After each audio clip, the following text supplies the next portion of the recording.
നമസ്കാരം. ന്യൂസ് കേരള പ്രധാന വാർത്തകളുമായി സി കെ നാസർ കാഞ്ഞങ്ങാട്. നെന്മാറ ഇരട്ടക്കൊലക്കേസ് പ്രതി ചെന്താമര പോലീസ് പിടിയിൽ. പോലീസും നാട്ടുകാരും ചേർന്ന് ഇന്നലെ രാത്രി ഏറെ നേരം പോത്തുണ്ടി മട്ടായി മേഖലയിൽ നടത്തിയ തെരച്ചിൽ അവസാനിപ്പിച്ച് മടങ്ങിയ ശേഷമാണ് ചെന്താമര പോലീസ് പിടിയിലായത്. പോലീസ് പിൻവാങ്ങിയ ശേഷം പോത്തുണ്ടി മലയിൽ നിന്നുള്ള വഴികളിൽ പലയിടത്തായി 2 വീതം പോലീസുകാരെ വിന്യസിച്ചിരുന്നു. പോത്തുണ്ടി മലയിൽ ഒളിച്ചിരുന്ന പ്രതി വിശപ്പ് സഹിക്കാനാവാതെ ഇവിടെ നിന്നും വീട്ടിലേക്ക് മടങ്ങും വഴിയാണ് പോലീസ് പിടിയിലായത്. ഇവിടെ നിന്നും പോലീസ് പിൻവാങ്ങിയെന്ന പ്രതീതിയുണ്ടാക്കിയ ശേഷം തന്ത്രപരമായാണ് പ്രതിയെ പിടികൂടിയത്. നെന്മാറ ഇരട്ടക്കൊലക്കേസ് പ്രതി ചെന്താമരയെ എത്തിച്ച നെന്മാറ പോലീസിന് സ്റ്റേഷന് മുന്നിൽ സംഘർഷാവസ്ഥ.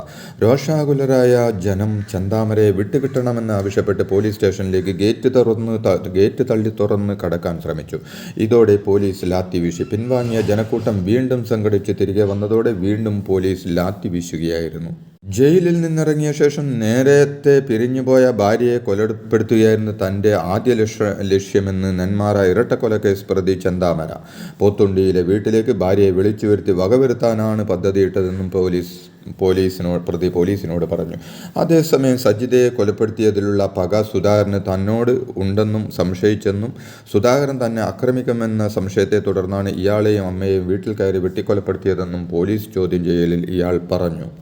നെന്മാറ ഇരട്ടക്കൊലപാതകത്തിൽ വീഴ്ച സംഭവിച്ചെന്ന എസ്.പിയുടെ റിപ്പോർട്ടിന്റെ അടിസ്ഥാനത്തിൽ നെന്മാറ SHO മഹേന്ദ്ര സിംഹിനെ സർവീസിൽ നിന്ന് സസ്പെൻഡ് ചെയ്തു. പ്രതി ചെന്താമര ജാമ്യവ്യവസ്ഥ ലംഘിച്ചിട്ടും കോടതിയെ അറിയിക്കാത്തത് വലിയ പിഴവെന്ന കണ്ടെത്തലിന്റെ അടിസ്ഥാനത്തിലാണ് നടപടി. പോലീസിൽ വിശ്വാസം നഷ്ടപ്പെട്ടതായി കൊല്ലപ്പെട്ട സുധാകരന്റെ മക്കൾ പറഞ്ഞു. നെന്മാറ ഇരട്ടക്കൊലപാതകം സംസ്ഥാനത്തെ പോലീസ് സംവിധാനത്തിന്റെ തകർച്ച വ്യക്തമാക്കുന്നതാണെന്ന് പ്രതിപക്ഷ നേതാവ് വി.ഡി. സതീശൻ പറഞ്ഞു. ജാമ്യവ്യവസ്ഥകൾ ലംഘിച്ച് നാട്ടിലെത്തിയ പ്രതി ഭീഷണിപ്പെടുത്തിയത് സംബന്ധിച്ച് പരാതി നൽകിയിട്ടും നടപടിയെടുക്കാതെ പോലീസ് ഈ കൊലപാതകങ്ങൾക്ക് ഉത്തരം പറഞ്ഞേ മതിയാകൂവെന്നും പ്രതിപക്ഷ നേതാവ് പറഞ്ഞു. അനാഥരാക്കപ്പെട്ട പെൺകുട്ടികളുടെ സംരക്ഷണം സർക്കാർ ഏറ്റെടുക്കണമെന്നും കുടുംബത്തിന് നഷ്ടപരിഹാരം നൽകാനും സർക്കാർ അടിയന്തര നടപടി സ്വീകരിക്കണമെന്നും അദ്ദേഹം ആവശ്യപ്പെട്ടു.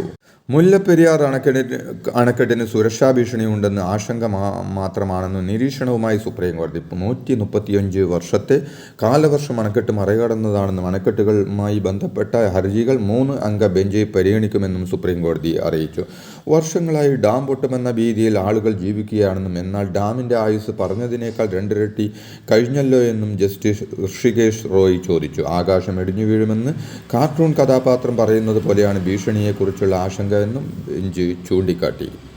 ബജറ്റിന് മുന്നോടിയായി സംസ്ഥാനത്തിനായുള്ള 24,000 കോടി രൂപയുടെ പ്രത്യേക പാക്കേജ് ധനമന്ത്രി KN ബാലഗോപാൽ കേന്ദ്രത്തിന് സമർപ്പിച്ചു. കേന്ദ്ര ആവിഷ്കൃത പദ്ധതി നടത്തിപ്പിന് സമാഹരിക്കുന്ന വായ്പ പോലും കടപരിധിയിൽ ഉൾപ്പെടുത്തുന്ന കേന്ദ്ര നയത്തിനെതിരെ കടുത്ത പ്രതിഷേധമുന്നയിക്കുന്ന കേരളം അത് പുനഃപരിശോധിക്കണമെന്ന ആവശ്യമാണ് പ്രധാനമായും കേന്ദ്ര സർക്കാരിന് മുന്നിൽ വയ്ക്കുന്നത്.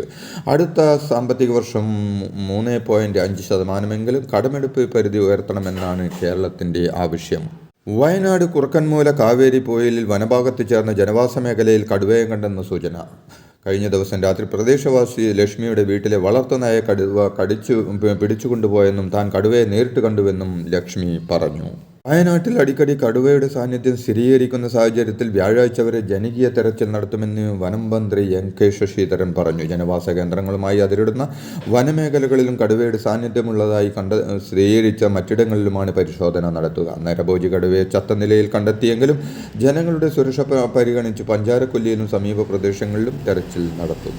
അരീക്കോട് കൂരങ്കല്ലിൽ കാട്ടാന കിണറ്റിൽ വീണ സംഭവത്തിൽ രക്ഷാപ്രവർത്തനത്തിൽ കാലതാമസം വരുത്തിയതിന് ഉന്നത നിർദ്ദേശപ്രകാരം കേസെടുത്തു. കേസിൽ നിലവിൽ ആരെയും പ്രതി ചേർത്തിട്ടില്ല.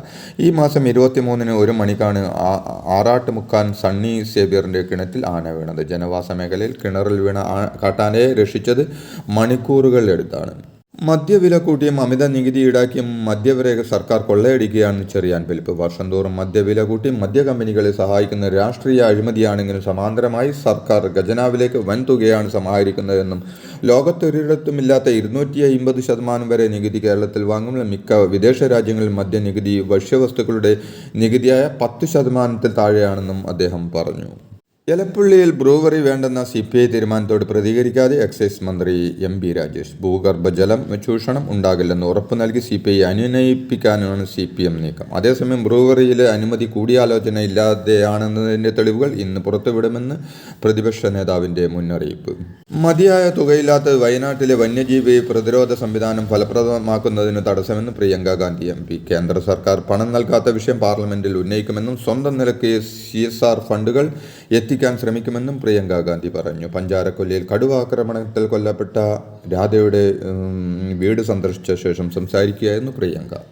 വയനാട്ടിലെത്തിയ പ്രിയങ്ക ഗാന്ധി MPക്കെതിരെ CPM പ്രവർത്തകരുടെ കരിങ്കൊടി പ്രതിഷേധം. കണ്ണൂർ വിമാനത്താവളത്തിൽ നിന്നും വരുന്ന വഴി കണിയാരത്ത് വെച്ചാണ് പ്രവർത്തകർ കരിങ്കൊടിയുമായി പ്രതിഷേധിച്ചത്. പ്രശ്നങ്ങൾ ഉള്ളപ്പോൾ മാത്രമാണ് MP വയനാട്ടിലെത്തുന്നത് എന്ന് ആരോപിച്ചായിരുന്നു കരിങ്കൊടി പ്രതിഷേധം. വയനാട്ടിൽ വന്യജീവി ആക്രമണം അടക്കമുള്ള ഏത് വിഷയമുയർന്നാലും CPMന്റെ ആക്രോശങ്ങൾ ആദ്യമുയർന്നത് പ്രിയങ്ക ഗാന്ധിക്കെതിരെയാണെന്ന് VT ബൽറാം.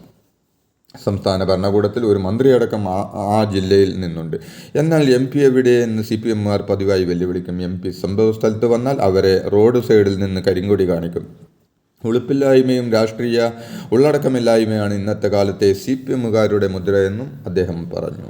കേരള കയറ്റുമതി പ്രോത്സാഹന നയം 2025 മന്ത്രിസഭായോഗം അംഗീകരിച്ചു. ഇന്നലെ ചേർന്ന മന്ത്രിസഭായോഗമാണ് കേരള കയറ്റുമതി പ്രോത്സാഹന നയത്തിന് ഒരു അംഗീകാരം നൽകിയത്.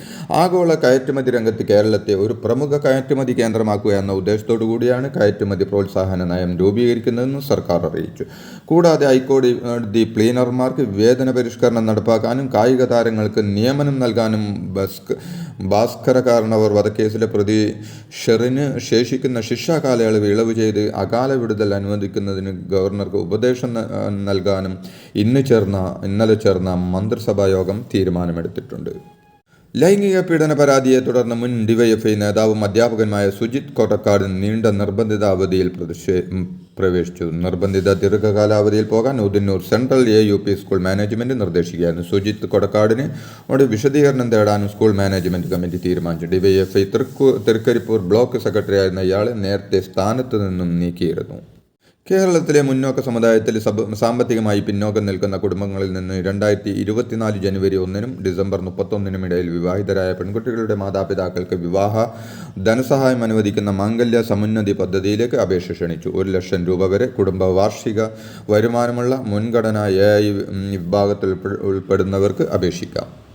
കുടിവെള്ളത്തിൽ BJP വിഷം കലക്കിയെന്ന പ്രസ്താവനയിൽ ദില്ലി മുൻ മുഖ്യമന്ത്രിയും AAP ദേശീയ കൺവീനറുമായ അരവിന്ദ് കെജ്രിവാളിനെതിരെ BJP തെരഞ്ഞെടുപ്പ് കമ്മീഷന് പരാതി നൽകി. കെജ്രിവാളിനെ തെരഞ്ഞെടുപ്പ് പ്രചരണത്തിൽ നിന്ന് വിലക്കണമെന്നാവശ്യപ്പെട്ട് BJP പരാതി നൽകി. ദില്ലിയിലേക്കുള്ള കുടിവെള്ളത്തിൽ BJP നേതൃത്വം നൽകുന്ന ഹരിയാന സർക്കാർ വിഷം ചേർക്കുന്നുവെന്ന പ്രസ്താവനയിലാണ് കെജ്രിവാളിനെതിരെ പരാതി ഉയർന്നിരിക്കുന്നത്. ഇതോടെ ഇന്നത്തെ പ്രധാന വാർത്തകൾ സമാപിച്ചു. നന്ദി, നമസ്കാരം.